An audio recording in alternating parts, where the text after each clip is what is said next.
செல்வந்தருக்கு ஒரு நண்பன் இருந்தார். அவர் பேனா இருக்கும் இடத்த அடிக்கடி மறந்துடுவார். இதனா விலை மலிவா நிறைய பேனா வாங்கி அடுக்கி வச்சிருந்தாரு.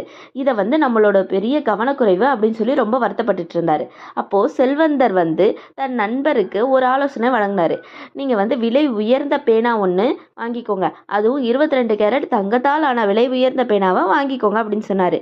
பிறகு 6 மாசம் கழிச்சு அந்த செல்வந்தர் அந்த நண்பரை சந்தித்தாரு. பேனா மறதியை பற்றி விசாரிக்கும் போது அந்த தங்க பேனாவை தான் மிகவும் கவனமாக வைத்துக் கொள்வதாக சொன்னாராம். அப்போ முன்பு இருந்ததை விட தன்னுடைய செயல்பாடுகளில் நல்ல முன்னேற்றம் இருப்பதாகவும் சொன்னாராம்.